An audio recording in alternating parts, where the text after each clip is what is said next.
We will also tackle questions like this. Can we continue to protect our assets or our wealth with gold and silver investments better than even with other tangible assets like stocks, as in the left chart? This is the Dow-Gold ratio having fallen for 10 years.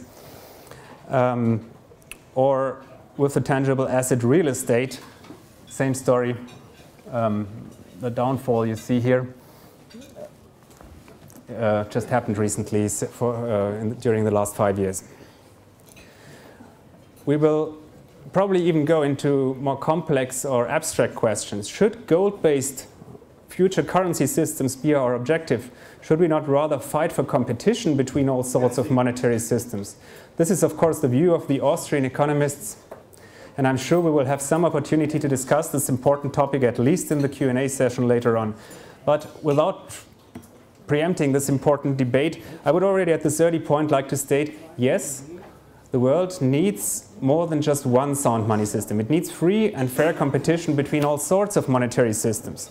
People must be allowed to choose their medium of exchange freely, that is not manipulated, as has been the case in the gold and silver money markets during at least the last 18 years.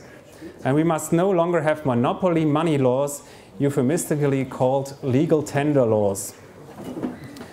Enough of that. We will be tackling all these questions and topics today, and many more, including yours from the audience. Next slide, please. It's important for all of today's speakers that we would never force our opinions onto somebody. You have all come here voluntarily. And we are not here tonight as gurus from a gold bug sect or priests from a sound money church. We are classic libertarians and traditional free market economists. We believe in the superiority of free, unmanipulated markets, including commodities and currencies. We believe we have some untold, or better, forgotten truths to tell. But we would never force anybody to believe them. We are making intellectual offers. We offer our well-researched opinions on an ideal world of sound money and on the role precious metals as real money could and should play in it. Due to the nature of the topic, our considerations are necessarily political. And some of you might perceive them as, well, revolutionary, at least from an economic perspective. But gold is a dead metal. And as such, it is, of course, no active revolutionary. It is, however, the natural money, and therefore has a great economic and political significance, even though the unmanipulated gold price is nothing, or should be nothing, but a passive barometer of economic sanity. James Turk and his Gold Money Foundation have been offering insights and theoretical background, as well as an alternate private gold-based money system for many, many years. Bill Murphy has informed the interested public since the 1990s on a not-for-profit basis. Gada has been collecting tens of thousands of info bytes on sound money and on the violation of the principles of free monetary markets.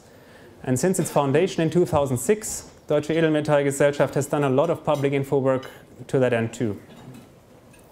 I myself have been trying to publicly cry foul since approximately 2004, mainly in my articles on Goldzeit and many online events of our Edelmetallgesellschaft. The gold price manipulation issue has very often played a major role in these reasonings because it is so central to the hidden central planning economy based on unbacked fiat money in which we all live.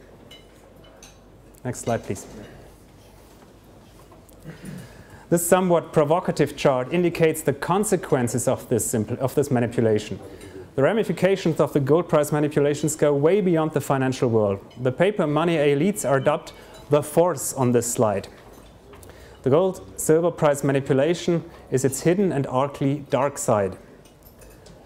The world after the upcoming financial crash, be it inflationary or deflationary, will not necessarily need a gold standard or a gold-based currency. But unless we want to live in a world with a totalitarian world government, with a centrally planned world economy without national or individual freedom, we absolutely must have free money and competing monetary systems.